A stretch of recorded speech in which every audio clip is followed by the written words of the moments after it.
Vous pensez vraiment qu'un gouvernement qui a réussi à faire une coalition par la haine de Bibi et par juste il faut le sortir du gouvernement, il va vraiment tenir et vraiment réussir à passer des lois? Peut-être qu'au-delà de l'idéologie de droite que tout le monde prône aujourd'hui, il y a aussi une réalité de terrain. On a besoin de budget, on a besoin de gens de bonne volonté.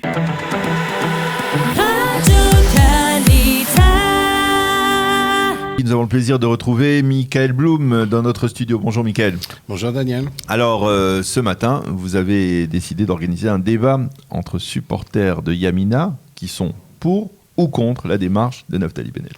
Voilà, on a décidé ce matin d'inviter des gens qui ont voté Yamina et essayer de comprendre pourquoi certains sont déçus, pourquoi d'autres ne le sont pas. Alors, on reçoit ce matin, donc, honneur aux dames, Anaël Sayada, qui est étudiante à Jérusalem. Bonjour Anaël. On ne vous entend pas. Voilà. Et David Slom, courtier à Ra'anana. Donc, tous les deux, vous avez voté Yamina. Et alors, Anaël, vous êtes très déçu. Expliquez-nous pourquoi. Enfin, déçu de la formation de cette coalition. Alors, je pense déjà que comme beaucoup de personnes qui ont voté Yamina, on avait beaucoup d'espoir en Naftali Bennett et en Yom Tov Khalfon pour qu'ils tiennent leurs promesses d'un vrai parti de droite qui veut un gouvernement de droite. Et au final, on se retrouve avec Naftali Bennett en Premier ministre, un gouvernement de gauche, beaucoup de promesses qui n'auront pas été tenues. Et je pense que ce n'est pas correct par rapport aux électeurs de promettre qu'on sera plus à droite que le gouvernement de Bibi, de signer un papier la veille des élections à la télé, comme quoi on n'ira pas s'asseoir avec Yair Lapid, et au final, le lendemain des élections, accepter un gouvernement qui est aux opposés de ce qu'on nous avait promis. Pourtant, Anaël, vous votez Naftali Bennett. Naftali Bennett est Premier ministre. Apparemment, c'est le rêve de tout électeur que le chef de son parti soit Premier ministre. Comment vous ne comprenez pas ce que Bennett a tenté d'expliquer à ses électeurs? Je pense qu'on peut comprendre et tenter de comprendre Bennett, mais d'un autre côté, je pense qu'avant de vouloir qu'il soit Premier ministre, et je pense que c'est la volonté de beaucoup d'électeurs de Yamina, on a envie de pouvoir croire en nos leaders, leur faire confiance.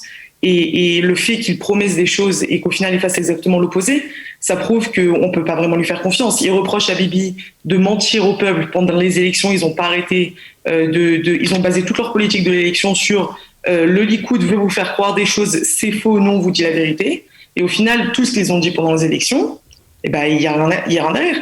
Donc, oui, on veut que nos leaders ils soient Premier ministre, on veut que Bennett et que Yamina montent au gouvernement, mais à quel prix?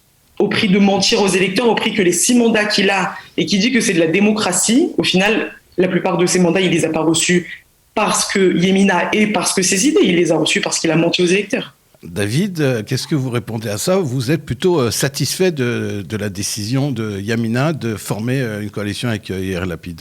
Alors, ouais, satisfait, oui, de manière mesurée, hein. On va dire que c'était pas non plus que la coalition auquel je rêvais. Maintenant, je pense que ceux qui sont réellement déçus dans le parti Yamina de ce qui vient de se passer, ce sont ceux qui s'attendaient en fait à avoir Bennett comme un soutien infaillible de Bibi. Maintenant, moi, je veux raconter que dans mon entourage, alors on sait que la moitié, et je veux bien le croire, que la moitié des électeurs de Bennett soient déçus. Moi, dans mon entourage, j'ai fait le compte justement hier, en réfléchissant un petit peu à ce que j'allais pouvoir dire aujourd'hui, sur une dizaine d'amis qui ont voté Bennett, j'ai que 2 amis qui sont déçus. Pourquoi? Parce qu'ils n'ont pas voté Bennett pour être un soutien de Bibi, ils ont voté Bennett comme une alternative à Bibi. Alors, on pourra dire ce qu'on voudra, c'est vrai qu'il n'a pas tenu sa promesse par rapport à son engagement de ne pas se mettre avec Lapid. Moi, je vais vous dire, franchement, j'espérais une alliance avec Lapid, parce que ça fait maintenant peut-être 18 ans que je suis dans la société israélienne. J'ai des amis qui votent Lapid, j'ai écouté aussi tous les podcasts de Lapid et de Avoda et de Bennett.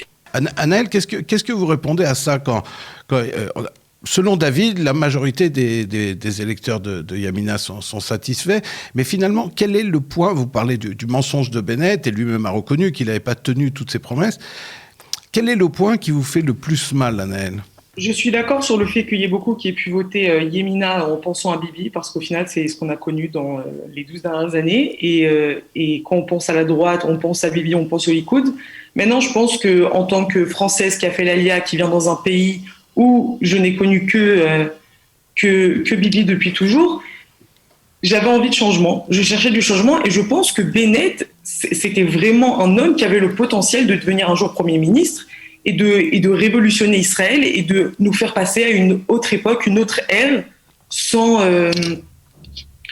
Bibi. Maintenant, je pense pas que c'est censé venir aux dépens de l'honnêteté. Et je pense que c'est vraiment le point qui fait mal aux électeurs de Yamina, c'est qu'on se base sur un vote de confiance. On croit en nos leaders, on lui fait confiance, et derrière, il fait exactement ce qu'il veut avec nos votes. Alors, Annelle, une autre question par rapport à la déception. Beaucoup d'électeurs de Yamina se disent déçus de l'entrée dans ce gouvernement, en tout cas du soutien du parti RAM, du parti islamiste RAM de Mansour Abbas. Est-ce que ça aussi, pour vous, c'est quelque chose qui est difficile à accepter quand on vote pour une liste de droite, d'avoir une coalition avec un parti arabe opposé au sionisme? Alors, je pense que c'est un peu simple de rentrer le problème de la liste arabe, mais bon, on sait tous que Bibi l'a proposé aussi juste avant. D'un autre côté, les Arabes aujourd'hui, c'est une grosse partie de la population. Il y a des problèmes qu'il faut régler. Est-ce que c'est quelque chose qui me fait le plus peur dans cette coalition? Non, je pense que le fait qu'on soit maintenant en coalition avec des partis de gauche complètement qui n'ont pas du tout les mêmes idéologies, ni par rapport aux Palestiniens en Israël, ni par rapport à la religion, ni par rapport au Haredim, c'est quelque chose qui me blesse énormément que Bennett ait pu accepter quelque chose comme ça. Et ça me fait même moins peur du fait que dans la coalition, il y a des Arabes, surtout qu'on sait qu'ils n'ont aucun poste clé au gouvernement pour l'instant. Je ne pense pas que ce soit spécialement quelque chose sur lequel les électeurs de Yamina se sentiraient biaisés. Alors, David, vous êtes revenu coupé, je suis désolé. Avec nous. Alors, je suis de nouveau. Je voulais juste mettre un point parce que je voulais finir mon développement. Lorsque je parlais justement du fait de se sentir concerné se sentir représenté justement par un parti, aujourd'hui, moi, il n'y a rien qui... Je me sens plus proche aujourd'hui de certains représentants de Carole Lavan, en dehors de Yamina, je parle bien sûr, que de ceux du Likoud. C'est peut-être pour ça aussi que cette coalition Bennett-Lapid, je l'attendais en fait lorsque j'ai mis mon bulletin de vote pour Yamina, j'espérais au fond de moi qu'il y ait ce type de coalition. En fait, si je peux me permettre de poser une question, je voudrais me permettre de poser une question, si vous voulez. C'est Daniel Haï qui vous pose une question. En fait, vous le dites vous-même, vous êtes déjà sur la voie d'un gouvernement centriste, plus que sur la voie d'un gouvernement nationaliste. Or, ce que Naftali Bennett a prôné pendant la campagne électorale, c'était un gouvernement nationaliste, c'est d'une idéologie nationaliste. Or, vous vous accommodez aujourd'hui d'un gouvernement, on va dire, d'un gouvernement centriste ou de centre-droite. C'est ça un peu ce que vous nous dites, David? Oui, parce que je vais vous dire pourquoi. Parce que faire un gouvernement nationaliste à condition que le gouvernement nationaliste, comme il a fait jusqu'à présent, qui prenne à chaque fois le pas sur les partis de droite. Et donc, lorsque vous avez des personnes comme Lieberman, il faut quand même rappeler que Lieberman, en 2002, c'était Aïchoud Aleoumi. C'était pas un gauchiste. Lorsque vous avez comme Guidon Sarr, c'est quand même un des représentants les plus fervents du Likoud, jusqu'en 2018, vous l'accorde. Mais il reste quand même des pointures de droite dans ce gouvernement. Vous avez aussi, dans le parti centriste, alors on va prendre l'exemple de Carole Lavan, vous avez des personnes qui étaient alors Carole Lavan et qui sont passées après avec Guidon Sarr, comme Yoaz Handel. Yoaz Handel n'est pas un gauchiste, c'est même quelqu'un de plutôt nationaliste. Si on connaît réellement ces gens-là, on se rend compte que si on prend chaque représentant de ce nouveau gouvernement, on verra qu'il y a des gens beaucoup plus nationalistes que les Likoudniks qui sont dans une propagande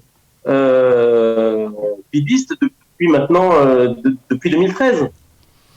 Je pense que Anaël vous répondra que Meretz et Avoda sont clairement pas dans la même idéologie. Et qu'est-ce que vous répondez au fait que aujourd'hui Bennett est bloqué pour toutes sortes de projets, justement parce qu'il s'est associé avec les partis de gauche, travaillistes et Meretz? C'est vrai que c'était pas son choix de départ, mais il a fait 2 promesses qu'il a tenues. Et je crois qu'on se concentre pas assez sur ces 2 promesses. On joue le jeu du Likoud en se focalisant sur le fait qu'il a dit qu'il n'allait pas faire alliance avec Lapid, Quoique, il a bien expliqué, parce que j'ai revu la vidéo aussi hier, parce que je me suis dit, on va pas essayer de me prendre là-dessus. Il avait bien expliqué qu'il ne ferait pas alliance avec Lapid, à condition que Bibi ne fasse pas d'alliance avec Ram. Vous pouvez regarder la vidéo jusqu'au bout et vous verrez qu'il en parle. Maintenant, alliance avec Meretz, c'était pas ce qui était prévu, mais dans ses promesses, il avait promis qu'il n'y aurait pas de 5e élection, c'est chose faite, et il avait promis qu'il serait Premier ministre, et c'est aussi chose faite. Donc, ces 2 plus grosses promesses, il les a tenues. Maintenant, s'il a joué, alors c'est vrai qu'il y a eu un peu de triche, maintenant, face à un tricheur, on ne peut pas jouer les règles comme il faut, parce que sinon, on est perdant. Et là, je pense que, dans un moindre mal, il a fait coalition avec Meretz. Maintenant, si on regarde les postes de Meretz, ils sont quoi? Ministre de l'Environnement? Bon, je ne vois pas en quoi un ministre de l'Environnement du Meretz peut impacter un gouvernement de droite et nationaliste. Vous savez, il y a 2 sortes de tricheurs dans la vie politique. En général, c'est vrai que beaucoup les hommes politiques trichent souvent, mais il y a 2 sortes de tricheurs. Il y a les tricheurs qui sont reconnus et les tricheurs qui sont condamnés. Benyamin Netanyahou est un tricheur, on va dire diplômé, si vous voulez, entre guillemets, parce que à chaque fois que, même s'il n'a pas toujours tenu ses promesses, eh bien, il a toujours été réélu avec un parti qui a 30 mandats. Or, si Naftali Bennett devait se soumettre au verdict des élections électorales, eh bien, il n'aurait même pas passé le seuil d'éligibilité après avoir bafoué ses promesses. C'est ça la différence. Alors, c'est là où je ne suis pas en accord avec vous et je vais vous dire pourquoi. Parce que si on parle souvent de ça, du fait que Bennett a que 6 mandats. Alors, il a fait une coalition avec Lapid. Donc, à partir du moment où il fait une coalition avec Lapid a beaucoup plus que 6 mandats, on est d'accord. C'est son droit le plus légitime de se dire « je préfère que Bennett passe avant pour gouverner parce que je pense que l'intérêt du pays passe avant tout et que je ne suis pas capable, dans un premier temps, de remplacer Bibi. » Et ça, je pense que c'est tout à fait honorable. Deuxièmement, sur cette logique-là, alors, en 2009, Tzipi Livni aurait dû être Premier ministre. Parce que Tzipi Livni avait fait plus de voix que Bibi. En 2019, Carole Lavan a fait plus de voix que Likoud. Pourquoi Moti Gantz n'a pas été Premier ministre? Oui, on est d'accord, David, que pour former une coalition, il faut avoir une majorité de 61. Et finalement, c'est Bennett qui l'a eu. C'est le jeu de la coalition. Anaël, est-ce que vous regrettez votre vote? Est-ce que vous dites que vous aurez préféré voter pour le Likoud ou pour Smotrich? C'est très triste à dire, mais je pense que si aujourd'hui on devait voter, je ne saurais même pas pour qui voter. Parce qu'au final, vous dites qu'il a dit qu'il signe si Bibi signe derrière, mais alors c'est ça le jeu maintenant. On sait tous qu'il y a des jeux vraiment sales dans la politique, mais c'est pas ce que les électeurs ils veulent. On en a marre, on est à 4 élections, on n'en peut plus, on a envie d'un gouvernement, on a envie de budget, on a envie de passer à autre chose.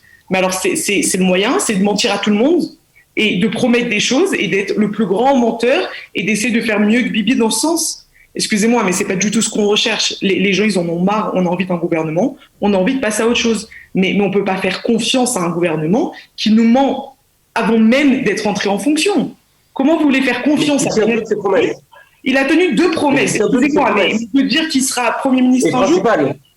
Non, c'est pas le principal. Excusez-moi, c'est pas le principal. Le principal, c'est les idéaux d'un parti. Au final, on vote pas pour des gens, on vote pour un parti, pour une idéologie.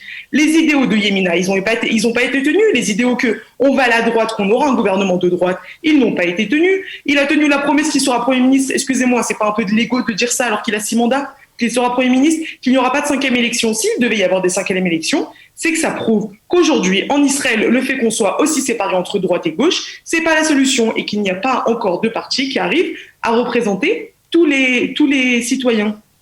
Et ben alors, si on doit repartir à la 5e élection, vous pensez vraiment qu'on va pas aller vers des 5e élections maintenant? Vous pensez vraiment qu'un gouvernement qui a réussi à faire une coalition par la haine de Bibi et par juste, il faut le sortir du gouvernement, il va vraiment tenir et vraiment réussir à passer des lois?